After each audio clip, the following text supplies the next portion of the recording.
Petits déjeuners donc, qui ont lieu une fois par mois pour les habitants habitantes du quartier. Et, des événements qui ont pour but de faire rencontrer les gens, de créer du lien et tout ça.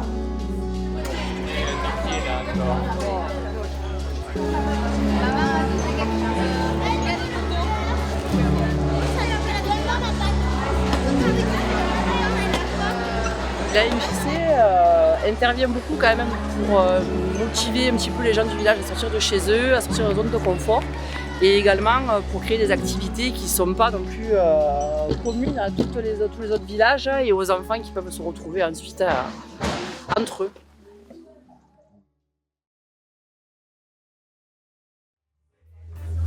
Avancez, avancez, regardez le parc danser. Avancez, avancez, on va à la MJC.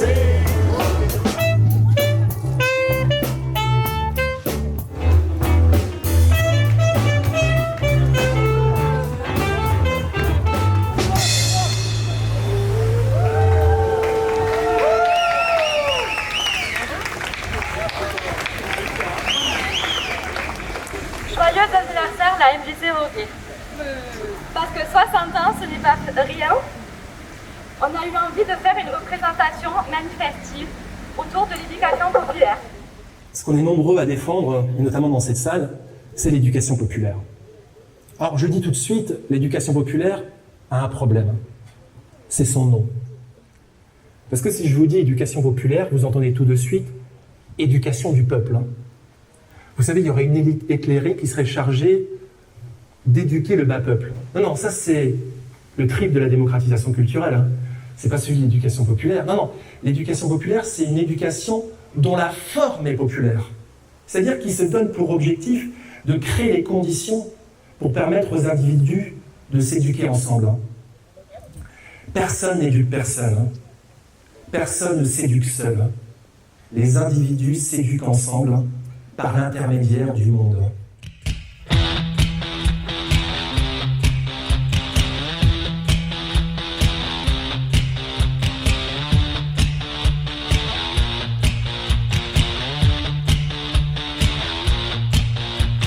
Salut à toi, oh mon frère, salut à toi, peuple khmer, salut à toi l'Algérien, salut à toi le Tunisien, salut à toi le Hollandais, salut à toi le Portugais, salut à toi le Mexicain.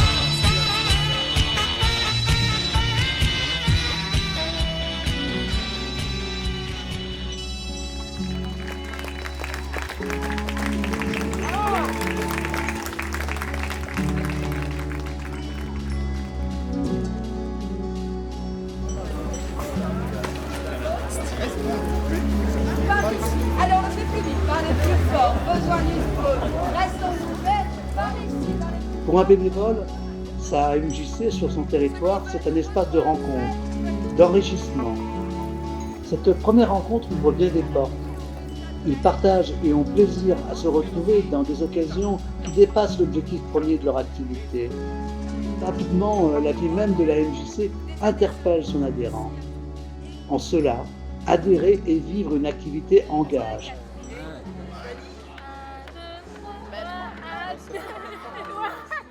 Donc bâtiment partagé avec le centre culturel La Brique Rouge, avec salle de danse, salle de musique, studio d'enregistrement, salle de spectacle, des salles de réunion, enfin voilà, des espaces vraiment très propices à toutes les activités que mène l'UMJC.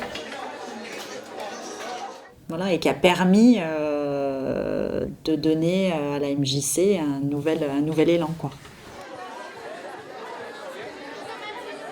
On a créé une identité qui fait que les gens qui viennent fréquenter les actions de la MJC ne sont pas en position de spectateurs lambda. Ils ont compris le projet, ils ont compris la démarche.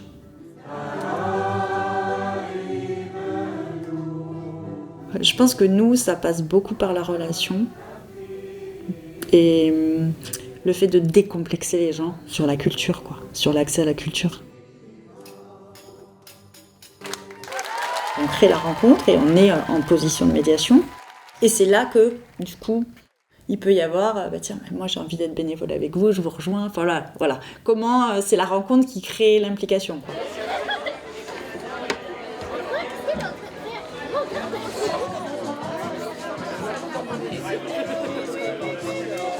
Bienvenue à la MJC pour le 60 ans.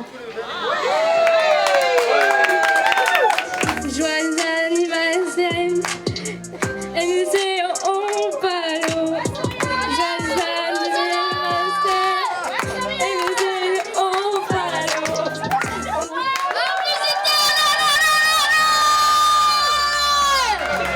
Merci beaucoup.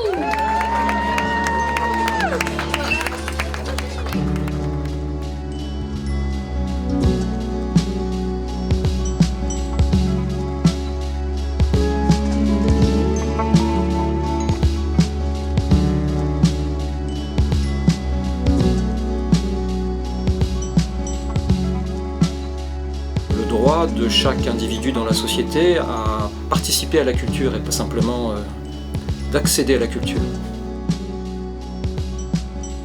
L'accès à la culture, c'est autre chose que de participer à la culture. En caricaturant un petit peu, c'est la notion d'acteur et de spectateur, quoi. On défend l'idée que les gens peuvent être des acteurs culturels. Pour illustrer, c'est d'un côté la culture comme une échelle dont on gravit les barreaux pour s'élever dans la société. Et de l'autre côté, c'est l'échelle qui tombe par terre, c'est la passerelle qui permet de relier des univers différents entre eux et que l'on emprunte pour se construire. On a aujourd'hui besoin de cette culture-là qui se partage, qui s'échange, qui se mélange, qui fait débat aussi, qui provoque et qui crée la controverse.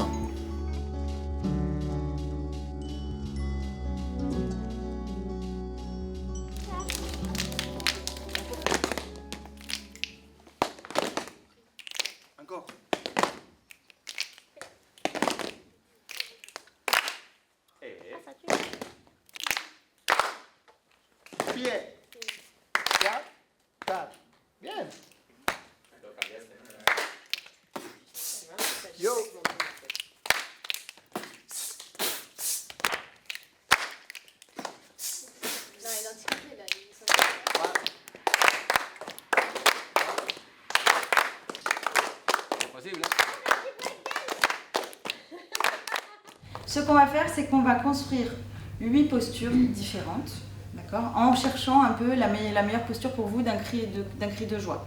D'accord ? Et à chaque fois qu'il y a un accent, on change de posture. Déjà, on va essayer ça, ok ? Demos, c'est un dispositif d'apprentissage de la musique orchestrale à visée sociale. Et donc, c'est un dispositif qui est réservé aux enfants en QPV, résidents en QPV, pour favoriser l'apprentissage de la musique orchestrale qui est quand même pas accessible pour tout le monde. Et dans le dispositif Demos, du coup, c'est l'instrument qui est au cœur du projet, mais aussi le chant et la danse. D'un point de vue musical, mais comme social, c'est hyper émancipateur. Le lien se crée entre les enfants au sein du groupe, mais aussi avec nous les adultes, c'est-à-dire qu'on est toujours présente aux ateliers, on fait le lien avec les parents, avec les familles.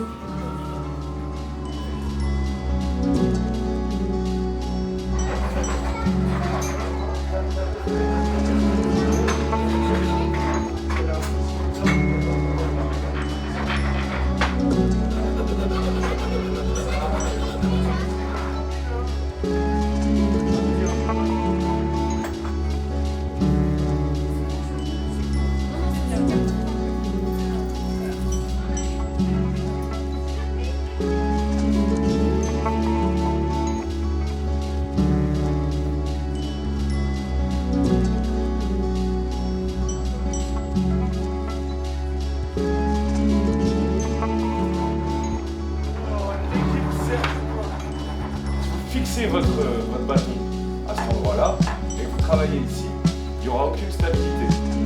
Si vous voulez travailler ici, vous rapprochez le bâton. Et c'est important. Il est plutôt sur ce côté-là. Ce côté-là, tu l'as un peu laissé tomber.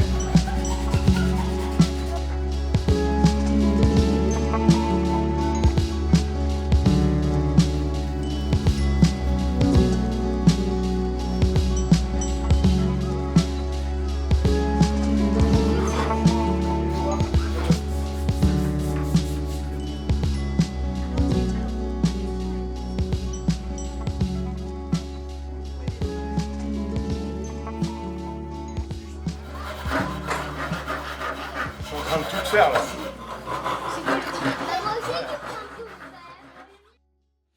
Initiative jeune. Ça veut dire en gros, initiative jeune, que c'est un projet qui vient de vous et que c'est vous qui le menez. C'est votre initiative, c'est vous qui le préparez.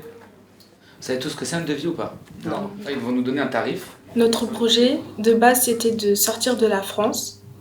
Donc on a réfléchi à quel pays on aimerait aller. Ça veut dire qu'il s'est desservi par le transport en commun, ça c'est un bon avantage. Tu as trouvé Naya, il est pas loin du premier que vous avez trouvé. De lui? Alors regarde. Et du coup là en ce moment on essaye de trouver des solutions déjà pour le financier et aussi pour savoir ce qu'on va faire là-bas. Là ça va, je suis d'accord. Bon, les murs initiatives jeunesse, ce que je leur disais, soit ils mettent en place une action pour se récolter des sous, mais moi ce que je leur proposais plutôt c'est d'organiser une activité type faire une grande chasse au trésor pour les gamins du quartier. Ça nous permet de faire des choses qu'on n'a pas forcément l'occasion de faire pour plusieurs raisons, ou même des choses qu'on n'aurait jamais pensé à faire. Logement, c'était Regardez là, Camélia elle va faire le budget. 600. Ils nous apprennent à avoir des responsabilités, enfin à se débrouiller tout seuls. Ils ne vont pas non plus tout nous servir sur un plateau. Ça nous permet de grandir et de nous débrouiller. Bonjour et bienvenue aux 60 ans de la MJC Roguet. J'ai le plaisir du coup aujourd'hui d'animer cette émission et surtout de discuter avec des acteurs de cet anniversaire. Bon, ce soir on est réunis à l'occasion des 60 ans de la MJC. Let's go! Et un micro ouvert, un open mic, où juste il y a un micro avec une instru qui passe et quiconque veut venir rapper, chanter, slammer, s'inscrit et vient rapper. Il n'y a pas de niveau, c'est vraiment du débutant jusqu'au plus expérimenté.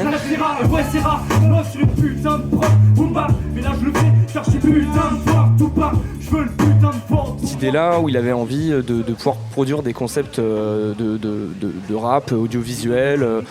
Et le but, c'est de pouvoir représenter donc différents artistes et en fait d'être comme un tremplin, on va dire, pour eux.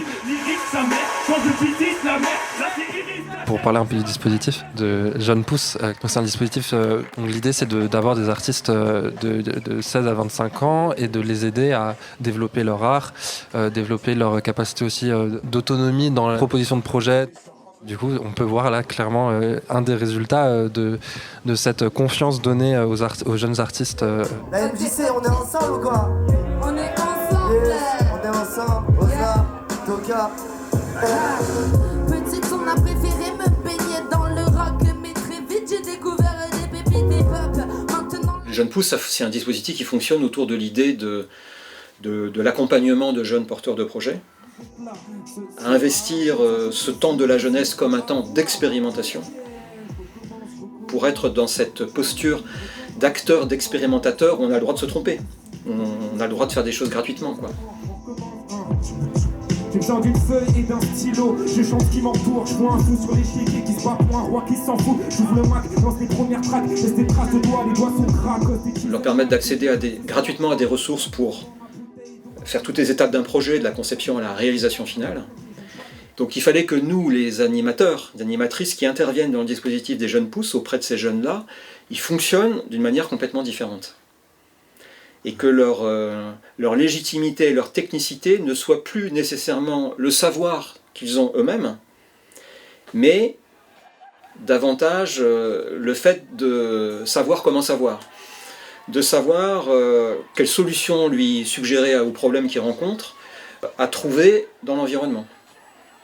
Dans l'idée que la réponse à la question et la solution au problème, c'est pas une personne qui la détient en face de lui, mais c'est dans un éventail de ressources qui existent forcément dans son environnement proche. Il faut juste savoir à quelle porte aller frapper. Sous-entendu, tu vas résoudre ton problème de cette façon-là, et si le lendemain tu as le même problème, tu sauras comment y aller. Tu n'as pas forcément besoin de moi. Briser la carapace à grand coup de son, je m'ouvrais. Me livre à vous, voilà la voix, l'instrument de mon corps. Mais à travers cette expérience d'un projet où il bénéficie d'un accompagnement pour le réaliser, avec cette habitude prise d'aller trouver les solutions aux problèmes dans l'environnement, là, ils vivent l'expérience que, en fait, dans cet environnement-là, si on sait bien s'y prendre, on va trouver les solutions. Une fois que tu as vécu cette expérience, c'est pour la vie. Et quand tu vas te poser la question de tes engagements politiques et tes engagements citoyens, tu vas aussi peut-être les envisager de la même façon. Des clips et des collabs, c'est ce que c'est le projet d'une économie circulaire du savoir, dans laquelle tout le monde est riche de quelque chose, et tout le monde est légitime pour le partager. À nous de nous saisir de ça pour en faire un instrument d'émancipation et de progrès. Et d'assumer le fait qu'on est, nous, dans ce rapport-là à la culture. Pas de façon forcément exclusive, mais en tout cas, on y est. C'est vachement important qu'on y soit, parce que si on n'y est pas, qui d'autre? Et encore du maximum de bruit pour les 60 ans de la MJC. Les yeux, mais ça fait 60 ans qu'ils font vivre la culture, donc merci à eux. Putain.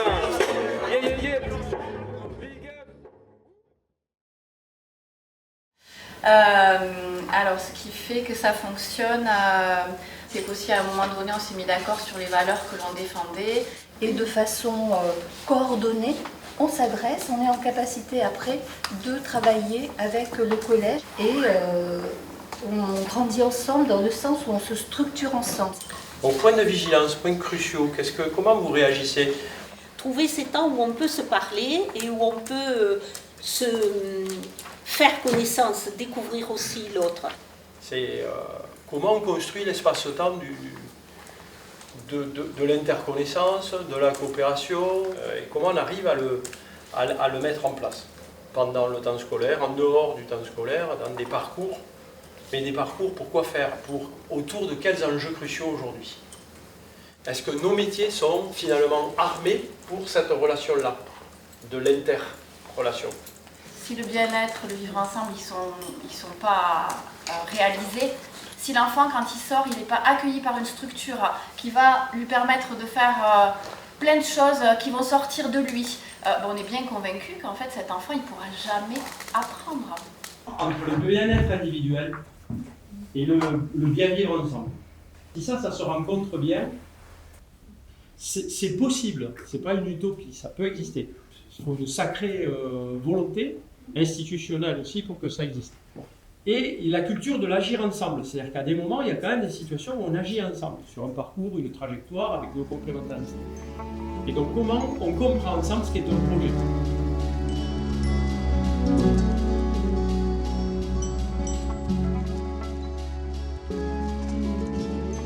Animer une association au sein d'un territoire, c'est toute une logique de partenariat et surtout une logique d'intérêt général. On va tous partager des enjeux et on va se mobiliser en fait de manière collective sur ces enjeux-là.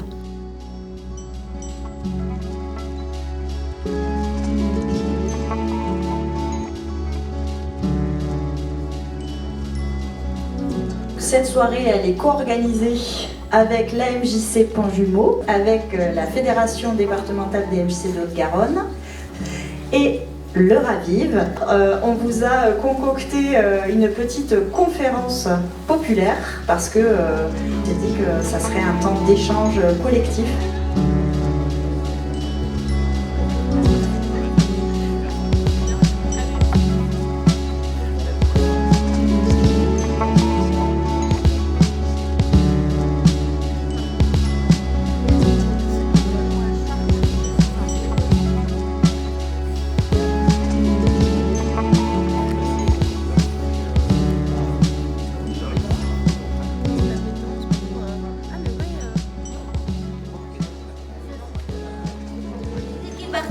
Peuvent-elles permettre de créer du lien entre les adhérents au sein de la MJC et renforcer le lien social au sein du quartier? Chacun a le droit d'accéder à la culture librement, que chacun a le droit de faire respecter sa propre culture. C'est dit que la MJC pouvait avoir un rôle vraiment de permettre à toutes les cultures au final de se côtoyer, d'être dans le respect. Quelles sont les conditions nécessaires pour que tout le monde ait sa place? Des moyens financiers, des moyens techniques, des locaux suffisants et peut-être s'ouvrir à l'extérieur, oui, à l'espace public. En effet, comme vous disiez, à votre... C'est important pour nous d'y mettre aussi cette dimension de réflexion sur le rôle citoyen et le rôle politique d'une association d'éducation populaire comme la MJC.